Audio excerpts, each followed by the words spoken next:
Baba had told us this story some years back, why he loved Draupadi more. Did I tell you about that? Then there is that story there. Then of course the Mira Bai. But Mira Bai story is not the only one. There's such great Baba lovers. I can't tell you. Like Saint Francis. But Saint Francis' history is such a way that he was loving Jesus and lived an ascetic life and like this and yeah. But these stories are also very different way, and yet the love for God and this and that. It's very like that, very beautiful. Like this one story is very true and real, but each one I wouldn't know which to relate. But now, if I talk about Suldas, about him. Now I told you about Tulsidas. Tulsidas, no? He went to have his bath. Every time he went to Ganges, this Mohammedan lady threw. After having his clean bath, he was a Brahmin, and Brahmins are very, very, what do you call it, finicky or very fussy, or I don't know what, or very particular. That is what I can't get the right word. Very particular about cleanliness and bath and like this, and then they must say their beads, and that cleanliness, like next to godliness. That's how they, and Brahmins are that way. See, always everyday bath, and then. And first in the morning, and then they can do puja, then they're fit to worship God, and this, that, all that. So this Tulsidas was a real lover of God, not just any Brahmin who just do puja, means worship God and then forget about. No, Tulsidas was so all the time Ram, Ram, Ram, and nothing but Ram, and he was a great lover of Ram, like, I don't know about how much love, he was. His love was perfect, but different way, like Francis's. So Tulsidas every day used to go to the Ganges, have his bath in the river, and then put on white, clean, wash clothes, and then with his beads in his hands, go Ram, Ram through the streets like that, because he would concentrate on the bead also like that. He wouldn't be here and there distracted, Ram, Ram like that. So he was a great lover of Ram. Now it so happened that he went to the Ganges one day. The road that he used to go to the Ganges, one road through the town, city, whatever you call it, town maybe, and then further on the river is a bit far away. So he had to go through the town every day, the same road had to go. But that road was not very broad and not very narrow, medium narrow. And there were houses, like how to say, one-story house. In olden time they had like Hindu type of houses, just one story. And there was a Mohammedan lady, a Mohammedan woman staying top of top stairs, first story on the top floor. She would watch, then this Brahmin goes and then comes back all washed, baked and are you putting it down? Okay, then this Mohammedan lady used to watch him and saw this today again he's come all washed and clean, and so she felt, I must see this person, how much he is so pious like this. He shows himself to be a lover of God. So she wanted not just to test him, but to harass him. Is that the word? To give him some kind of trouble, So she rushed. She saw him coming from far. That day she had planned out, and so she had a lot of dirty water that had washed her kitchen, and it was greasy and dirty and like that. So she ran inside, and as soon as Tulsidas came under her terrace, she threw a bucket full of dirty water on top of him. From head to toe, he was all dirty water. So Tulsidas looked up, very surprised. And he looked up to see who it was. He saw this lady. He did not say a word. He looked down again. He turned his back and went back to the Ganges and had another bath, washed his clothes and all that, saying Ram, Ram all the time. And then the other pair of clothes were dry. He put them on, and then again clean. Nice, he came saying his beads, Ram, Ram, Ram all the way, and again he passed by that, because that was what would you call it, pavement from where he has to go. So he went. Now this time also, he did not, his mind was in saying the beads, and he was going on that terrace of the Mohammedan lady, and this lady knew that he will come back, so she had prepared some more dirty water and washed the other room with floors and everything, and the staircase and everything. She gathered all the dirty, muddy water, and as soon as he came, she threw it again on him. Again he saw that she had thrown, but not a word did he say in reproof, as you would call it, as you would say. But he turned round very quietly and went back to the river and had another bath, washed his clothes, and again dried the other pair of clothes, wore the nice new clean pair of clothes, and again came back saying Ram, Ram, Ram. This time the woman said, he's come back, I'll show it to him. And then she got some more dirty water, threw it on him, all 3 times. And again he did not say a word. Very quietly, meekly, he went back to the Ganges, had another bath and washed his clothes, saying Ram, Ram, Ram. And he came back again to under the same window. But this time the lady saw that he's not going to get tired of having bath. He was saying Ram's name, and he looked quite happy like that, not worried at all. And she felt bad about it, regretful. And so, she, looking at him coming down again, trustingly like that, and again passing another window, she didn't have the heart to throw any more water. She, on the contrary, she ran down the steps and went down and bowed down to Tulsidas. She says, you are the real lover of Ram. Because I know how, even till evening, if I continue throwing dirty water on you, you will not scold me or get angry.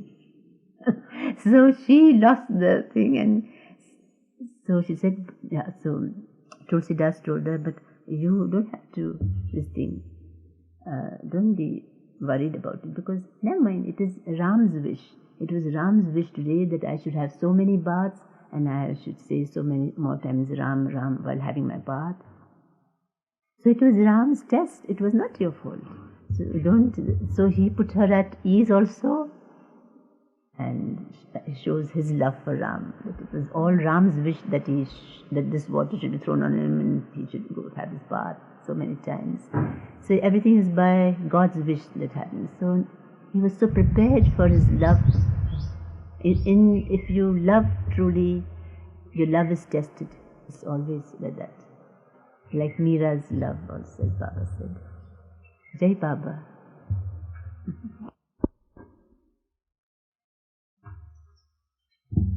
Meera Bai's story, Baba had told us some part of it, and some part of Meera's story I heard in Sakuri. Meera was very young, and since then, young means only a little girl, and she loved Krishna. It happened that her mother, in those days, Hindus always had a bath in the morning and go for puja, that is to worship in the temple or at their altar before they started the daily work. So one day her mother was going to the temple to worship with all the flowers and incense sticks and lights and sweets in her tray. So Meera, as a little girl, very small she was, she asked her mother, "Where are you going, mother?" The mother was, in Hindu they have a way of saying, "Oh, I'm going to your in-laws' place." That way she said, they have a way of saying that. So Meera took it very literally, and she was very, she felt very happy that it was her relations, that mother's going. In-laws means that's her future home. So she was very happy. "Shall I come with you, mother?" She said, "Mother, yes, come on." So Meera held her mother's hand and they went to the temple. Their mother, her mother worshipped the Krishna's murti, Krishna's statue.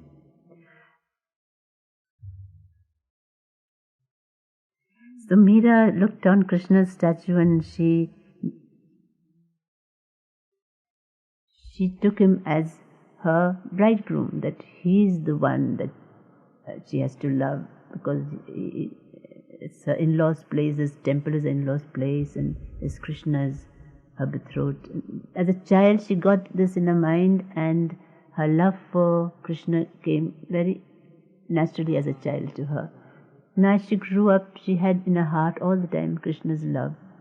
So when she grew up to be a young woman, an age of marrying age, she was to be married to a Rana, that is a monarch, ruling. She was married to Maharaja because she was also of a very high standing.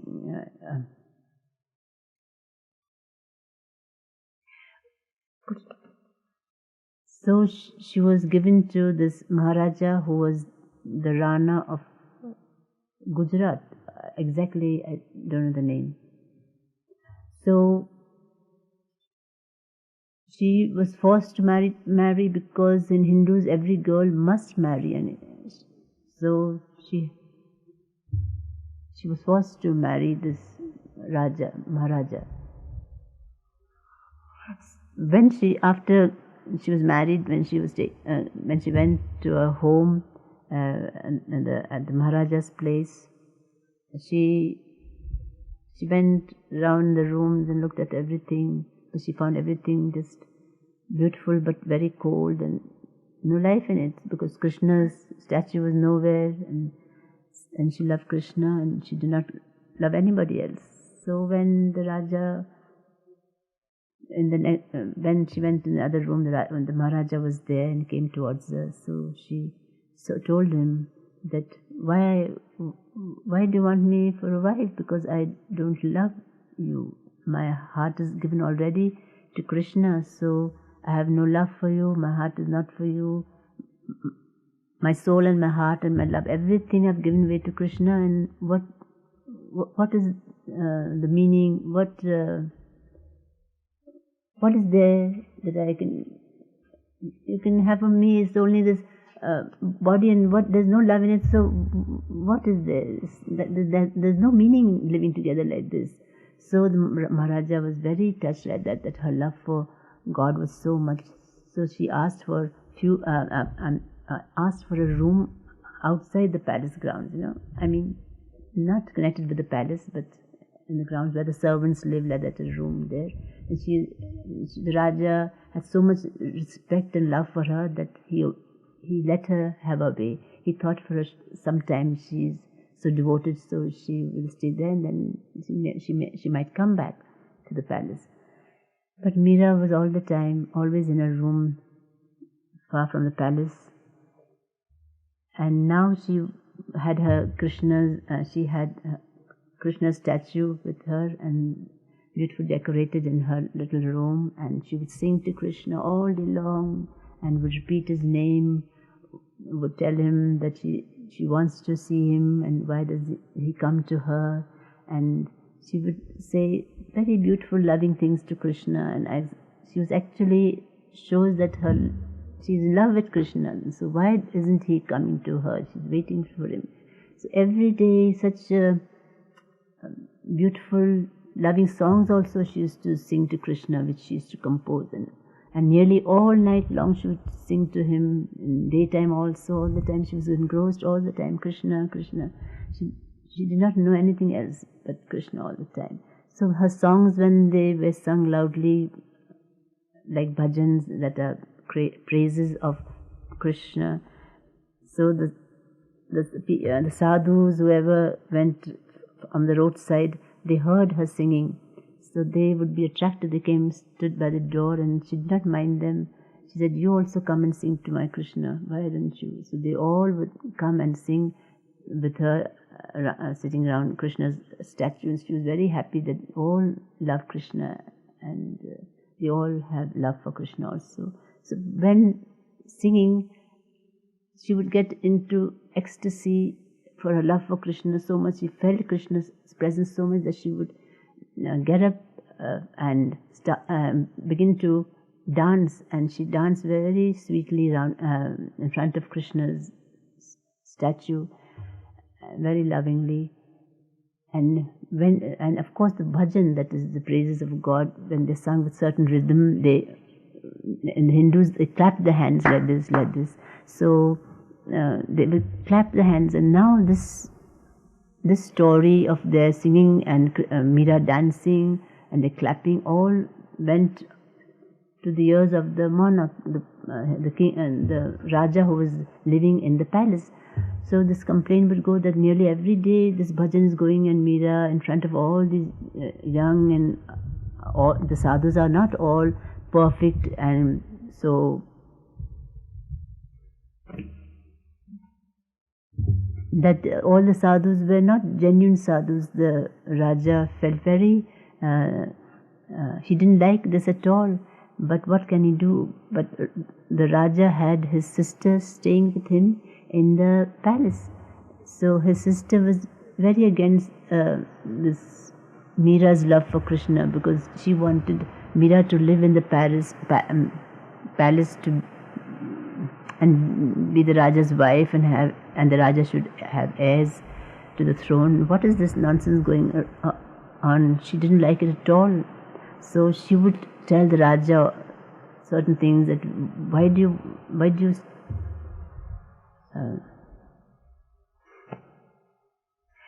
the king's sister would tell the king that this is causing great embarrassment and gives bad name to him, because as Mira is dancing in front of the men, and those days women were very strict. They did not appear in front of men without the saris pulled over their faces. They were very modest. And look at her, she's dancing in front of men like this. What a kind of woman she is, because the sister did not understand the love and the devotion that Mira had for Krishna. She did not know about, so she would say all these things to the king, and so of course the king felt very did not know what to do about it. So the king said, all right, what to do about it? You do. What can you do about it? Do it. Do what you can do about it. So later then the sister, the king, the Raja's sister, thought of a plan herself, that if they could get rid of Mira, then the Raja could marry again and everything would be all right. So then next day she prepared Mira's breakfast and food, always to go from the palace. Every time the food went for Mira, Mira would take it and offer it first to Krishna's statue, put it in front of Krishna with so much love, and she would tell Krishna to partake of this food first and then she would eat it.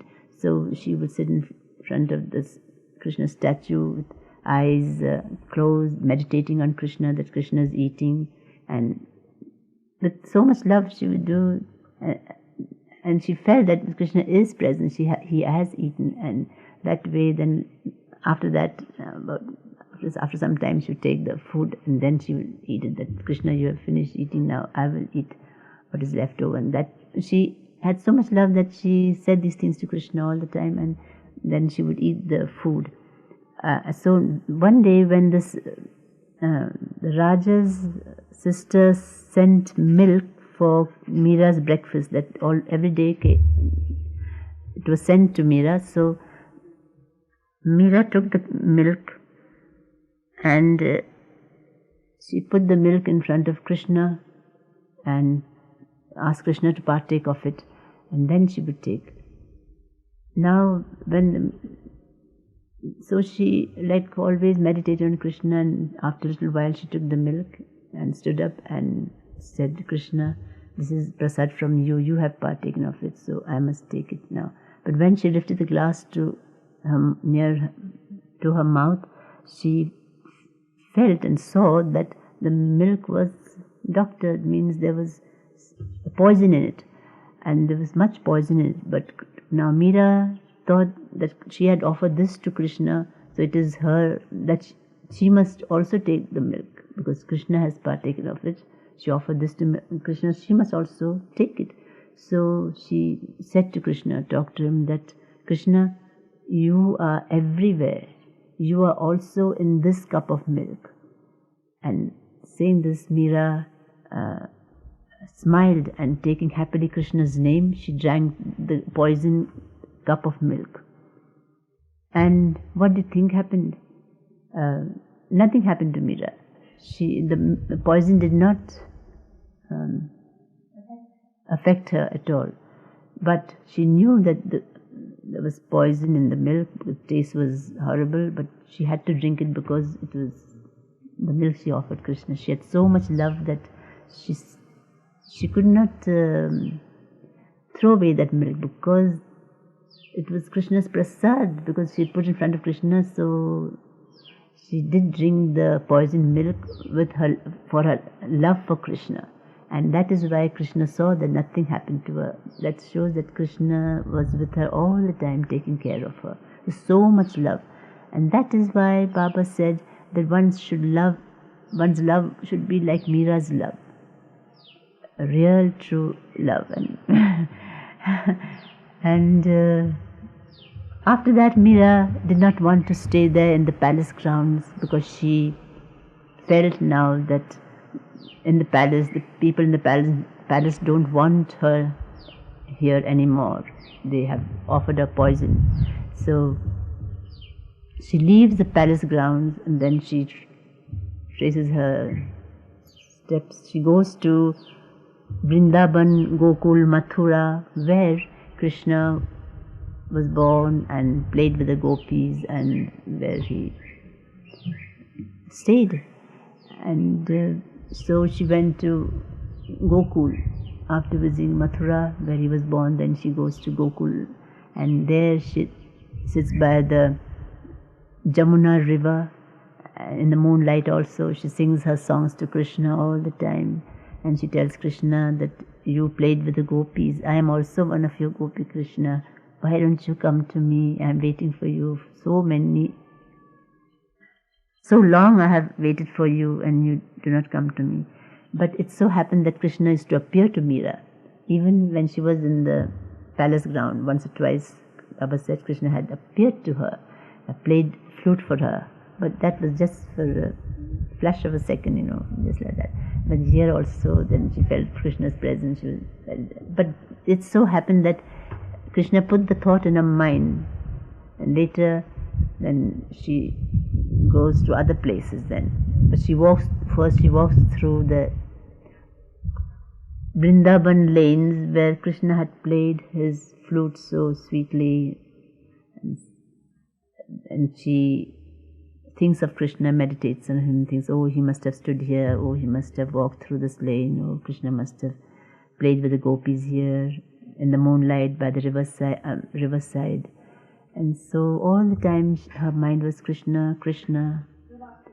And then later, then she goes to another place, and there she finds a master whose name is Raidas. Raidas was Meera's master, and because she was perfect, and perfect means her soul was prepared to receive the grace of the Guru. So the Guru takes her in his, in his care, and guides her on the path. And Meera, Baba told us that Meera was God realized later in life. But she got God realization. She was God realized. And Baba told us some part of the story, of course. And Baba said that if one loves like Meera does, then that is true love, that is real love. Baba says that told us, Jai Baba, Baba told us that we all love him in our own way. Some have a small vessel, some have a big vessel, so our containers of love, some love Baba more, some less. So that way Baba explained to us. But Baba says, you all also love me because you... And Baba loves to be loved. God is love and he wants love. That's all. What else does he want from us? Only love. So we give him more and more love. As much as we can love him, we love him. And make him happy with our love. Jai Baba. Mira, isn't your name taken from Mira? No, my parents gave me after I was born, Mehera name. My name was Mehera from first only. But when I was in Sakuri, before joining in Baba's ashram, I was in Sakuri for some time. And there, Upasni Maharaj Bande when we first went to Maharaj's hut, and Maharaj was seated, he asked us our names, my sister's, my name, and I said, Mehera. So he turned his face to me and said, Mehera? Oh yes, Mehera is Gujarati, but Mira is a better name. Why not Mira? We'll call you Mira. So from that day, I was called Mira in Sakuri. Always they called me Mira. But when I came to Baba, Baba called me Mira. And in the convent school, I was called Mary. Yes, in the convent, Mary. They also the three names. So, Jai Baba, also Hindu Brahmin girl, and how she loved Vithoba. That's another story, very long story. She loved him so much that she used to keep a little statue, and nurse him on her lap all the time. And when the mother-in-law came, she put a sari over there, and she's working like that. As soon as the mother-in-law went, she would do. So when mother-in-law came in, she saw the work was not done. It was just that much what she was doing, grinding corn and all that on a small stone.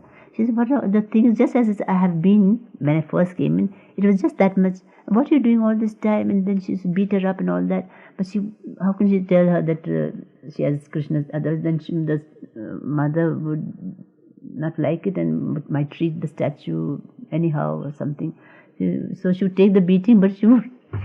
But so much love. Krishna, it was Vithoba she loved, but it was Krishna's statue. Vithoba and Krishna are one and the same. But that's a very long story. Then how she wanted to go for pilgrimage. The certain month comes and she wanted to go for pilgrimage. But how can she go? With her husband and husband's orders. And they're very strict. Very strict. The girl can't go out and talk to anybody on the house. Inside the house she must work all the day. She must... Yeah, we can't tell it to the Western mind. She does not talk to other men. They are so strict and Brahmins that time. Like that, and then she wanted to go to Pandharpur, means that pilgrimage, Pandharpur pilgrimage is a very big pilgrimage. Every year they have to go. So 1 month comes that they must go there. So she heard that this month has come. Oh my, if only she could go to Pandharpur. Vithoba himself is there. So many thousands bow to him. Why can't I once bow to him? So she would, with so much love, she would feel that way. Not like us that, we will go to pilgrimage, be that. But real feeling that Vithoba really there and everybody is bowing to. Why can't I once bow to him also? So Dindi is, you have seen, there are, not crowds, how to say. There are many people who get together and walk to Pandharpur. Walking pilgrimage, they must. So it is, I don't know how many miles from here, more than 50 miles, but they walk and they stop at certain stops. How would you call it? Camp. Stops. Camp for the night. Like that. And now, before it was rather difficult. They had to take, a flower with them and make, and get wood here and there and put 3 stones and cook their own bread and just eat chutney and bread in old time. But now people have come to know about it, that they go for pilgrimage, and because now you are not going for pilgrimage, but I and Mira are going, so you'll feel, but if you're not going, then if you feed us, so that's a good good, what do you call it? Action, act. Good act. You doing your share is also in the pilgrimage because you fed the ones who are going for pilgrimage. So there are rich Hindus, Brahmins, there are, and they have made camping grounds for these people. So 2 months ago they were all going, bundles on their head, trudging along. Some having sticks, some they don't take children with them. That would be too much. But just elderly also, young, they all go with about batches of 25, 30, more, or even less, but they all go together in a group, and they go slowly up to Nagar. They will walk. By the time they reach there, if it's evening, then they rest, relax, and those people see that they have come. They quickly prepare food for them, just plain dal, rice, I don't know, whatever they prepare, and they are fed nice like that, and they start again next morning, and so on. From place to place, they have resting places and to eat. So now they have arranged for that, because so then it's convenient for them to travel. But before it was very strenuous.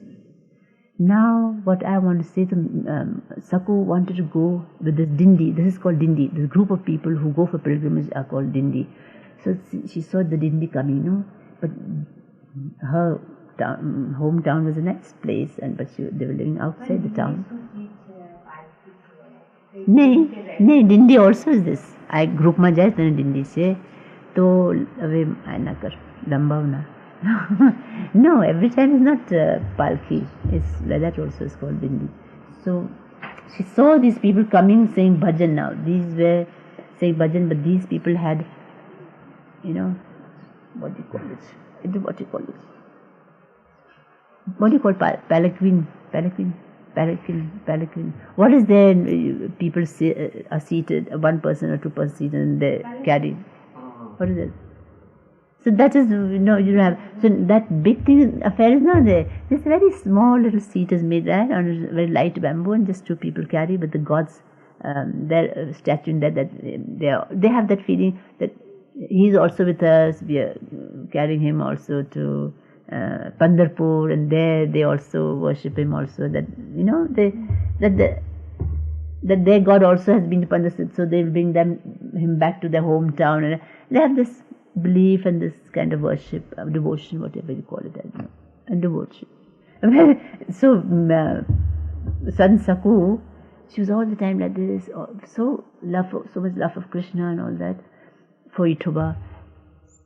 So the story is not very like Mira Bai's story, that's why, but she lived that life, Son Saku, of getting beaten by her in-law and like that. Her husband was not pleasant, not nice. He listened to the mother-in-law, his mother, and he would be not kind to because she's a young girl, they are married, they must work in the house, and she must do this. Why is she slow at doing things? But how can she tell that she was thinking of Krishna, she was doing this, So all this. Now, when the dindi was coming, that group of people saying bhajan and dancing like this and like that, and from her hometown they were going. But later on, when they get tired, they don't do any more of that, But that's just started, so they were in their full form, like dancing. So she saw, oh my, how happily they all going for Itoba's darshan, and I can't go. She saw from the window. But they're going for Itoba. Why can't I go? I must go. She forgot her in-law, the beating she would get, nothing. She forgot the whole world. She just wanted to go with this dindi to have darshan of Itoba. That one thought.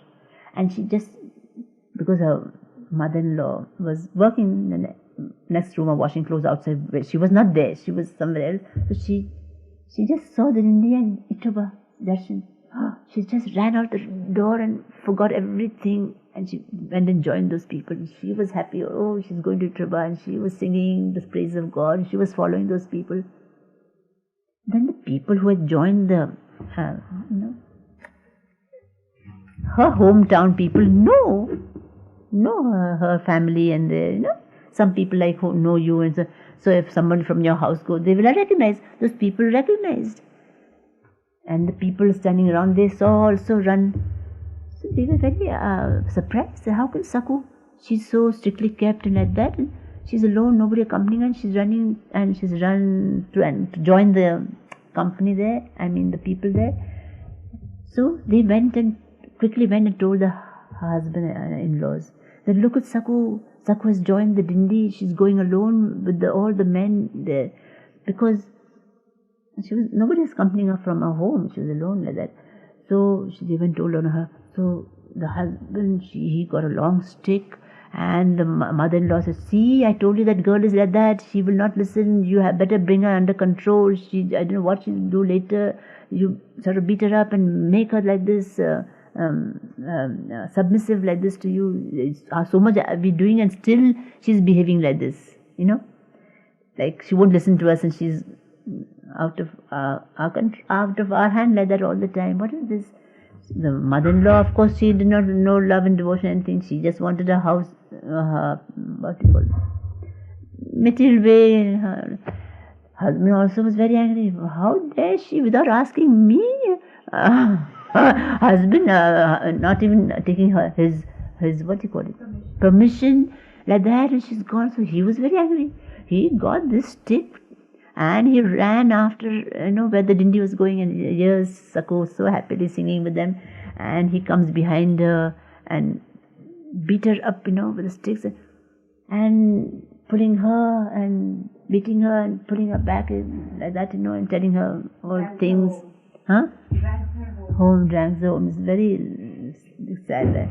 So Saku was so broken. She's so very sad that this was one chance. Actually, she saw that God had given her this chance to join the dinner. How is that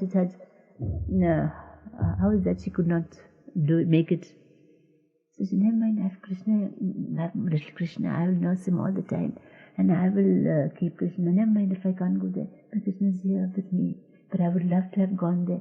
But it is true story that what happens, you have no idea. But what happens is, Krishna, knowing about this, Krishna is not in body, but Krishna is God, like Vishnu. He's the avatar of Vishnu. Krishna's avatar is Vishnu, and Baba also. So Krishna feels very bad for her, and so he comes to her room, Krishna, actually, where she is, and he tells her that you go to Pandharpur and I'll take your place in the house. And so Krishna becomes the girl son Saku. He's in the form of son Saku, and son Saku runs after she's so happy, she embraces Krishna and like that. She says, no, you want to go there, you must go. I tell you, go and have your this thing, and then come back and, and then you can embrace me again, like that, So she obeys Krishna and she goes. And at home, what do you think? Krishna does all the work that Saku has done. She grinds the corn for the in-laws. He does the chapatis. And yes, it is very beautiful. But the story is very long. How she comes back and all that is too much. But this much I can say that it happened. So these things, love can do so much. Even make miracles. That's son Saku. And her film Baba wanted us to see. So it was Italian actors had done this. They got the story and they were Italian actors. So beautiful they did it, And Baba had this film showed us where, in Meera Bai. Not yet. It was a long time ago. And that time Baba was not in silence. He was talking. And he was so proud to show that when Baba, see how beautiful it is. And this film is so well done, so beautiful. And look how beautiful they portray love of Sant Saku. Sant means saint. Sant Saku. Saku is the name. So, it was a very beautiful film also. Very beautiful. What happens? It's a powerful one. What would you call it? A very forceful one, sort of. How would you say? And here, this thing for love, how much, what a person can do, not for just God's love, ordinary love. And then what happens? I sit down. Oh. So, this is a story of Suldas. He was a young, high-class Brahmin person, and he loved music, singing. So, he used to go to a place where this young woman who's supposed to sing and dance, and it's mostly always men around her, because that kind of place where these people go to entertain themselves, to see her dance and sing and all that, that kind of place it was. And this woman was a very lovely woman, very lovely young woman who danced and sang. So it happened that now his name in the beginning is not Suldas. I forget the name, but we always know him by the name of Suldas. So I tell you what the meaning is later on, not now, what Suldas means. Now what happens is that he fell actually in love with this woman whose profession is to dance and sing, and then men throw money at her, like they're so happy with her song and her dancing. So she makes money like that, earns a living. So Suldas was so he was much in love with her. So one night it was that in the night he thought of her all the time, and he said, I must go to her. When there's nobody, then I can tell her of my love and like this, So he was so madly in love with her. Really he loved her. So he went, it was very far her place was. It was a river in between, then they had to row themselves across the river. Means a person had a boat, in India they have a boat is on hire, ordinary boat, rowing boat, and the passengers sit in it and they are rowed to the other bank. This river was there, but being in the middle of the night, there was nobody to row him across. But it happened that when he got to the river, the boat also was not there. So he looked around. He was so much in thought of this girl and his love for her that he just wanted to get to her. So he saw in the water there was no boat anywhere. So then he saw, there was something bobbing up and down the water. That is a nice log or something. He quickly went towards it. It was against the bank of the river, stuck there. So he took it and he broke a stick to paddle himself, and he rode on that.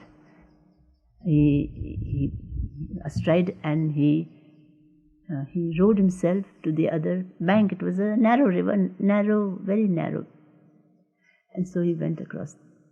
And there he left the thing that he rode on. And then he went towards the girl's house where it was a little bit way. He walked towards the house. The house was shut, locked and shut. So he looked around the house, where to get in from inside the house, how to get to let the girl know he has come, because the staying upstairs, and downstairs everything's locked, every door and window and everything. So he said, I must climb up. But there was nothing, just walls, and there was a little terrace. But how to climb up that terrace? So then he sees, there, but how nice of her. She's kept a rope hanging just for me to climb up, he saw. So he quickly held that rope and he climbed up. And when he climbed up, he knocked at the door very fast, and she said, who's there? She said, come out soon, come out very soon. I want to see you. So she said, who is this who wants to see me? So she opened the door. Who are you? She says, I'm Suldas. I want to see you. But why? And how did you come here in the night? Because there's no boatman on the river. And how did you come here? And why did you come? I don't take anybody in the house like this and like that. She says, no, but I want to speak to you. I must see you. And I love you and all that. He told her. She said, no. First tell me how you came here. She says, but didn't you keep a rope hanging, especially that knowing in your mind that I love you and that you kept a rope for me to climb up? What rope? Come and see. She came. And what do you think it was? A huge cobra, a very long snake, had twined his tail round the banisters. What do you call that? This thing. And was just hanging still down. She says, are you gone mad? That is a snake? Oh, it's a snake? Is it? I didn't know. I thought it was a rope. But that shows his love was so much that he did not care. It looked to him like a rope. He was just wanted to see her. So that means how much love. So she says, and then how did you come by the river? Oh, but I rode on a log, and what log? Come on, let me see. And they went and saw. It was, what do you think it was? A corpse. It was a corpse. It was all swollen and days old it was, and it has come and stuck on the river, and that side is quite true. This is giving the story also of Suldas.